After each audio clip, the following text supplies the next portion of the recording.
What's going on? Happy Wednesday. We're back live in the building, live downtown Atlanta. You're tuned in right now, These Urban Times. I'm your host, Terrell Thomas, and as always, we're in the Live Hip Hop Daily Studios. And this Wednesday, I have the pleasure and the honor of being with a cat who I've been watching your grind for some time. You know, I'm late to Atlanta as far as your movement is concerned, because you've been rocking out here for some years. And it's dope to see what you have coming up in store this Friday. We're going to get all into that. For those who do not know, this brother goes by the name of Skooly. How you be, good sir? How's everything with you, man? Great to see you. Great to see you. Great to see you. Now, I've ran into you a lot throughout my time here in Atlanta doing different things with the street execs, seeing you do things throughout here in the streets of Atlanta. But you're about to put out a new project. We're going to dive into that momentarily. But I want our viewers who may not be familiar with your sound and your story to kind of get to know who you are. For some time, Atlanta's music scene has been at the forefront of hip-hop music. Yeah. And back in early 2008, you were at the forefront of what was going on here in Atlanta. 2008 and before that with the Rich Kidz. Talk to me a little bit about that. We had a one hell of an impact, out of school, right out of high school thing, like literally right out of class, going to perform at a pep rally, then going to a club at the same night. And it all happened fast, you know, but it happened.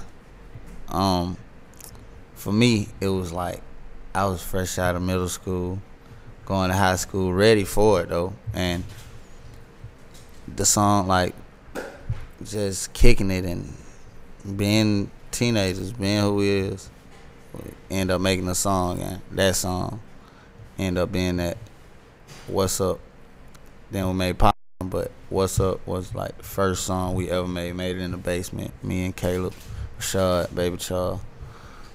And that song, I didn't know that was my first time singing, my first time getting loud, period. Like my first time doing a song, like, so I didn't know what to expect, and the outcome was grand. Like it was very, I don't even know how to put it. It was like almost given to me, like from God, because it was like they took a liking to the music, like they didn't have anything to like, and we were already in like at every school in the city, like going to games, going to pep rallies, every other school pep rally. That how me and Caleb then were moving, so. Was already known, and then we started rapping it. I think we made it like possible a little bit, or we paved the way for young kids or people, period, in Atlanta to want to rap or feel like it's cool enough to rap, or they can do it. They can get on stage and dance and sing or rap or perform in front of somebody. Like I think we gave them confidence, if anything. Did you think at the time, you know, you just gave mention of singing and whatnot, and I've heard Chainz sing on numerous occasions, so we'll get into how you linked with him in a little while. Talk about, you know, his little homie Skooly and how all he wanted to do was rap and sing, you know. And you hear a lot of cats nowadays rapping and singing on tracks, but they weren't doing that back in 2008, 2009. That was you. That was the sound that you were holding. Did you think at that time that it would be as big? And nowadays, I mean, hell, you can't hear can't hear a rap song without, you know, a little melody, harmonizing and giving you a melody. Did you see that? Did you think when you were in the basement creating a sound that it would be as big as it is today? I wouldn't imagine. Like I couldn't imagine it being like it is today. Back then, like I said, it was all new to me. It's still new to me, you know. Like, but I watched it grow, and I watched it just broaden, and so many different artists used it, whether they was in Atlanta or not. And I mean, it's a blessing at the same time. I ain't tripping. Longevity. Speak to me about how you've been able to keep yourself relevant, because we're talking about things to date back in 2008 beyond, and now we're in the year 2017, about to move on to 2018. You're still consistently dropping out dope material. So how have you been able to stay so consistent and relevant throughout a 10 year span of time? I'm not a quitter. I always had it. I always knew I had it. I just, you know, I think you got to go through trials and tribulations, and I think the struggle, like my struggle, is more than half of the reason, you know, I'm still here today. And able to, you know, like put music out and still be liked, you know, like and still be listened to, you know, on a daily basis, you know, and that feeling alone, you know, makes me feel good about myself when people still listen to me. I go to a show and then people still go crazy, and you know, like other people, when I tell people that, they used to say like, how can you feel like that? And you know, you Rich Kid, all that, but I don't know. Like, it still feels new to me. Like, this is my first album, ever whatsoever, like ever. So this is new to me. You know, I'm nervous a little bit still. I don't even know why. I've been in the game for a minute. I've been nervous, you know. And it's amazing how you say that. We were talking about that briefly off here, and you were saying you nervous, and it's like that. I came to Atlanta in 2010, and when I came here, I remember like folks were speaking about Skooly and the Rich Kidz. Yeah. You know, like I was hearing about your sound and your movement at that time. So when you were saying, you know, you're coming straight out of school and going to pep rallies and stuff of that nature, but I also know your music was being played in the clubs, in the strip clubs, you know. So although y'all were making music in school that folks may have been considered, you know, young age music, teen music, however you want to phrase it, grown folks was definitely getting down to your sound. Definitely. So what was that experience like? I want you to tell me pretty much like, what was it like? Atlanta is known for the strip club, for Freaknik, you know, the old Atlanta. I don't know too much about old Atlanta. Once again, I came in 2010, so I missed all that. But you were living through that as a young star here in Atlanta and getting to see all that as you were growing as a young man here. Talk to me about how it was being a young man and hearing the strippers or having the strip, you know, your music being in the strip clubs. Did you get in the strip clubs to perform that music, and then just old Atlanta and how Atlanta's pretty much transformed to what it is today? It's funny you say that. Like we always had friends. Me and Caleb, like we always had friends. So Magic was you know, like a weekly thing, you know, for us. So I've been going to Magic for a while, you know.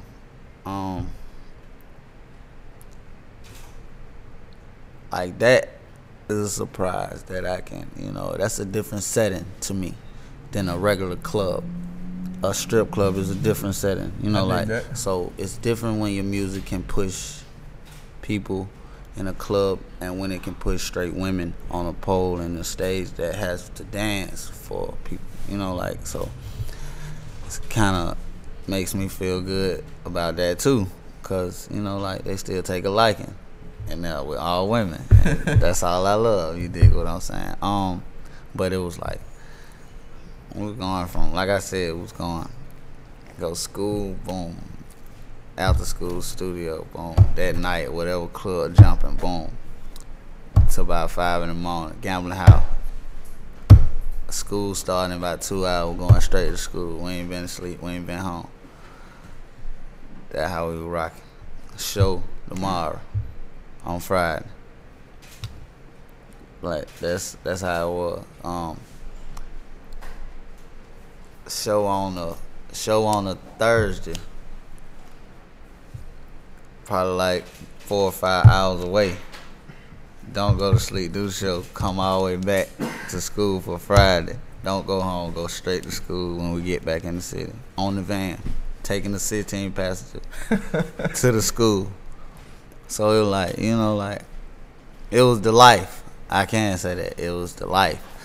And I'm bringing it back. You know, it's the life. It's gonna be the life. I can definitely say that was one of the craziest points of my career. You know, like, that was just a starting point though, but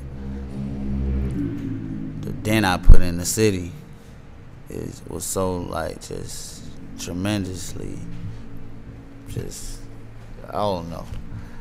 Like you said, the trend of me singing and rapping, I didn't know that other artists were gonna, you know, like it so much that they start doing it and get out of their character. You know, like, that's how I look at it. So, I just feel grateful, you know, to still be in it, you know, even though, you know, my swag is all around me now. So talk to me about how you linked with 2 Chainz. How did you and 2 Chainz get together and link up? Since Rich Kidz, he been keeping good contact with me, with us, like, and when it was just me and Caleb, not the 5 Rich Kidz. This was me and Caleb after the split up, you know, and it was just me and bro. It's like 2, 3 mixtapes, like every one, like he like act right, like he giving us verses like on GP, you know, and it's like it was on account of me, you know what I'm saying, like, and I didn't know why he was like messing with me so hard. So I took an interest in him, and I was listening to his music already, and I started knowing every verse. I started knowing every song.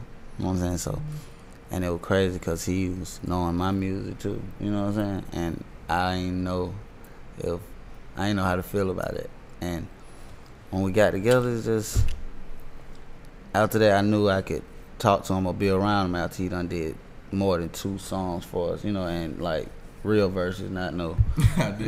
So I get around him, you know, it's already like it's genuine, like we been around each other, and we clink, you know what I'm saying, like he like big brother I never had, cause you know, like the real, like I don't have no big brothers. My mother had me and my sister, but I got brothers, I got cousins, and I treat them all like brothers. But I'm the little brother he never had. He the big brother I never had. So, and it ain't fake. It's not put together. You know, like it's hard to put something like this together because 2 dynamic people, and we mesh. You know what I'm saying? So we not oil and water. You know what I'm saying? Like we really mesh. Like we really together, and it look good and it feel good and it's real. So. You know what I'm saying? I got love for bro. That's my dog. I love him. You know what I'm saying? That's what we doing. It's true game. This Friday is all about you. So this Friday, your album will be out. Talk to me about this project that you had. Give us the title, reveal the title for us, and just talk to me about the creative process. Talk to me about what was going through your mind, where you were at. I know you probably recorded some of this at the Street Exec studio, but just where you were at mentally when you were creating this new album. Baccward feelings. My ideas, my momentum of how I'm moving around, my life choices, like me, just being me. Everything I go through every day, waking up, seeing my mama, you know, like seeing my family, being around my cousins, being around certain people I need to be around to be comfortable. Smoking, you know, drinking. It's just, I tried to bundle everything I could from me and put it in one. I can say that it's all my feelings, but not all my feelings. This album, like, I've been waiting on it just as long as the fans been waiting on it. So it's crazy for me. I tried to put as many songs I could on here. How many tracks you gonna be on? I got 14. Okay. You know, I'm spoiled. I'm trying to go on and get it to you, but you know, as of now, you know, I'm not doing nothing but boom, boom, executing. Like right after this, I'm coming. Right after that, I'm coming. You know, I ain't stopping. I can't stop no more. I can't slip up again. So it's not just a boom and a stop. You know, like this is the start of like the long ass journey I'm finna go on where I supposed to been at, you know. But it's my first album, like I said, and I'm excited to see what it do. You know what I'm saying? Just like everybody else. I've been waiting so long, just like everybody else. I ain't gonna lie. I'm excited, like I'm a fan, and I'm nervous, you know, like I ain't just do all this to get to this point. You know? Give me some of the features that you'll have on the project and some producers that you worked on this project as well.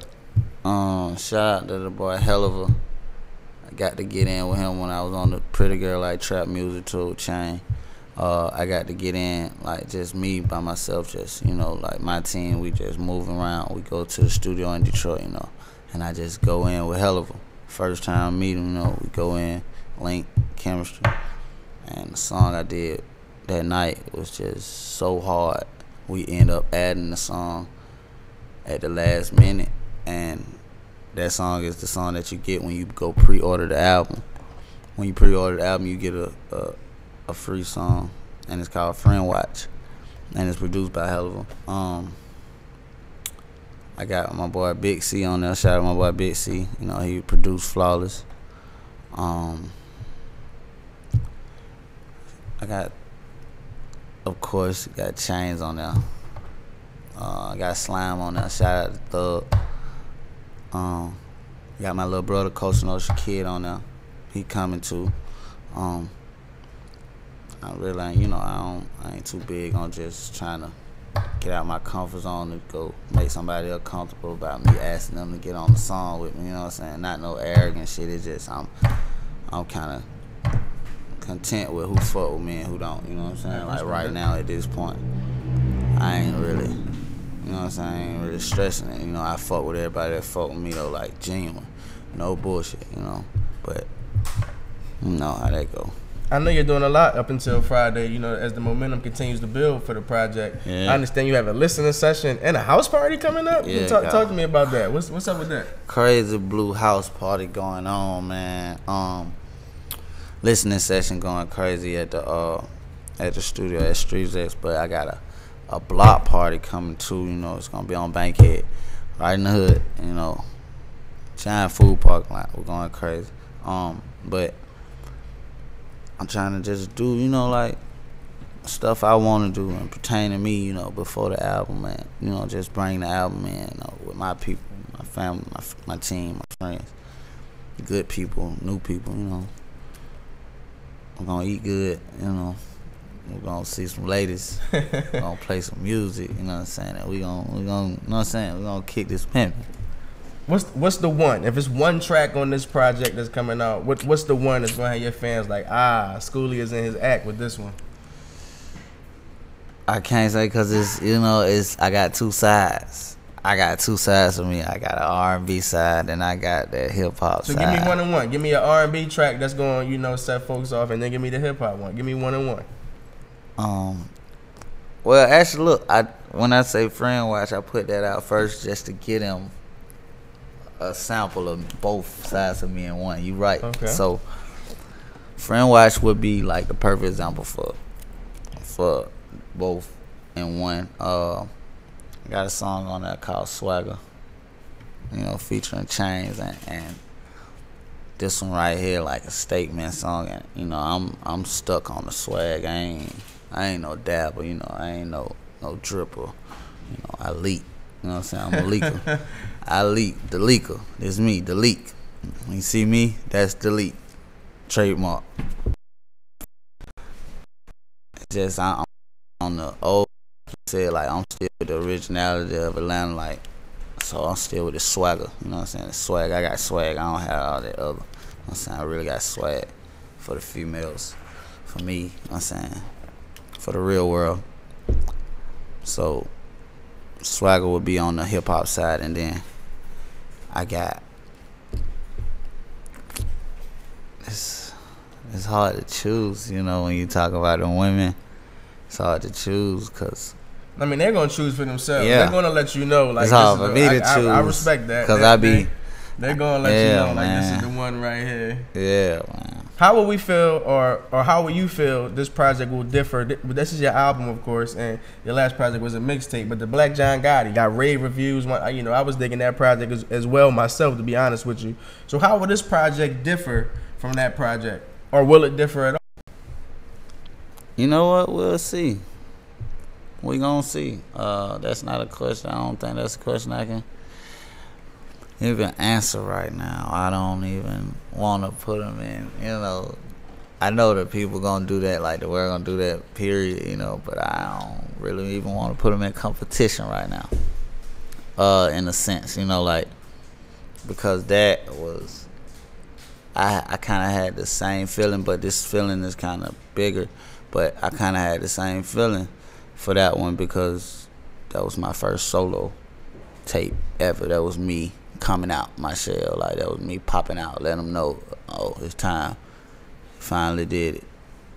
And now my first album, you know, like even greater, like I got from that point to make an album, and people want it.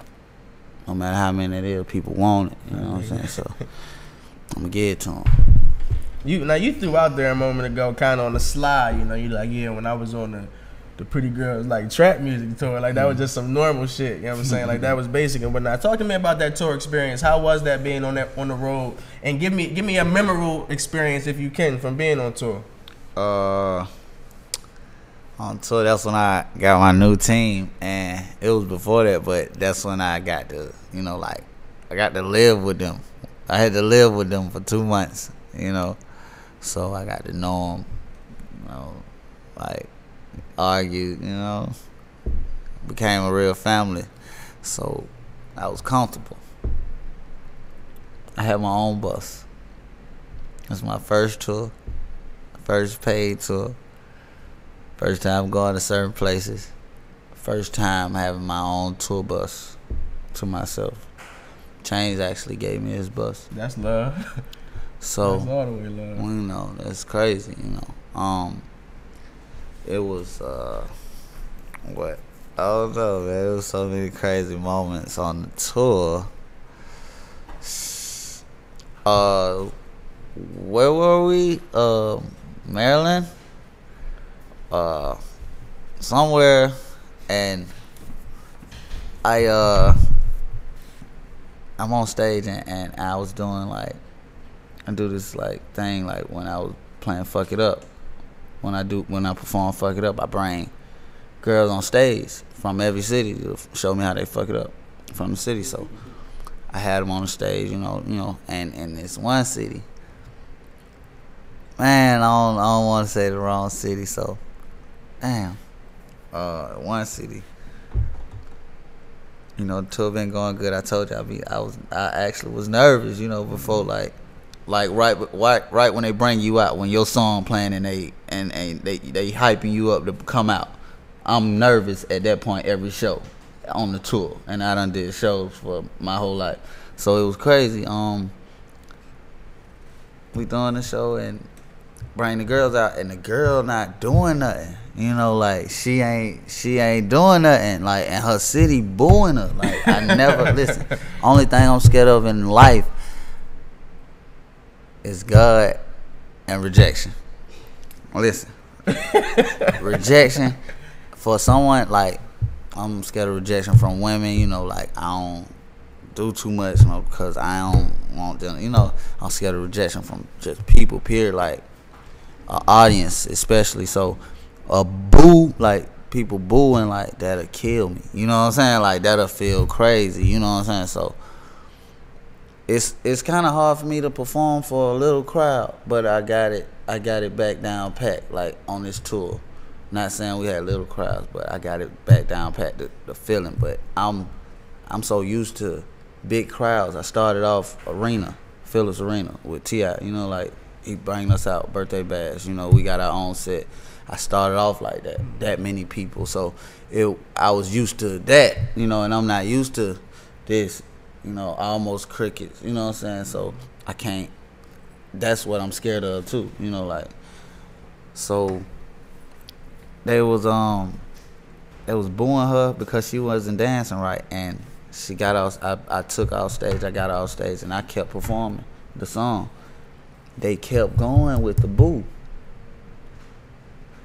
I never, ever did anything in defense, like when I'm feeling like nobody's fucking with me in the crowd. I never ever did anything in defense except for walk off or something.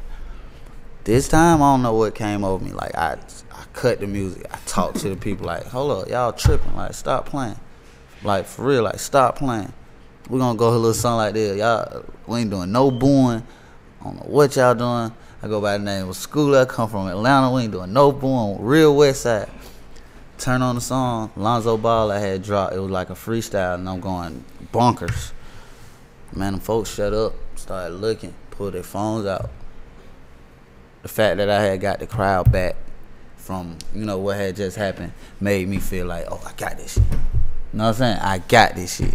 So that was one of the craziest moments because I told, like I said, booing made me run out the stadium.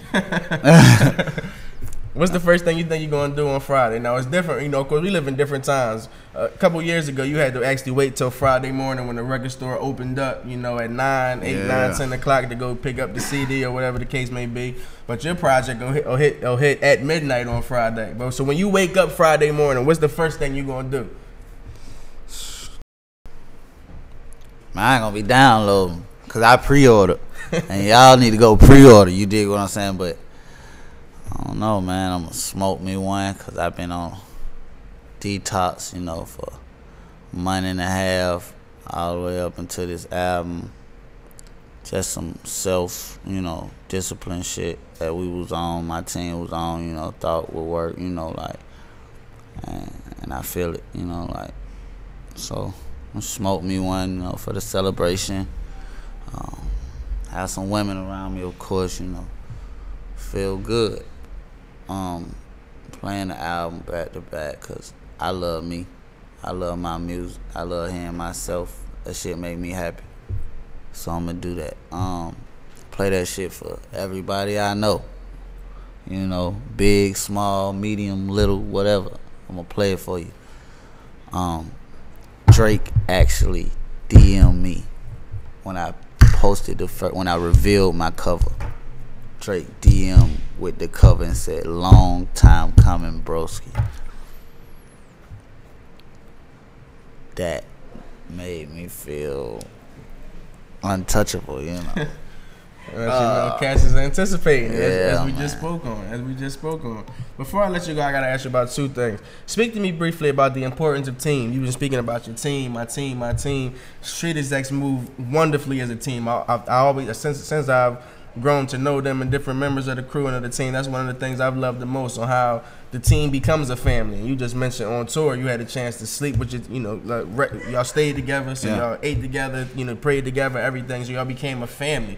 Talk to me about the importance of having a great team when you're on the road to success. You can do a lot of things by yourself, but a lot of things you can't do by yourself, and I'm one of those persons that feel like that because, like, everything gets lonely. I don't give a damn what you're doing and how good it feels, and, you know, like, as much as you do it and keep doing it by yourself, you're gonna want somebody else to do it with you, or you're gonna want to do it with somebody else, or show somebody, or just have somebody around. That's how I feel, even. So, I'm very family orientated. I always been. I got a passion for women. Period. You know, I was brought up by women.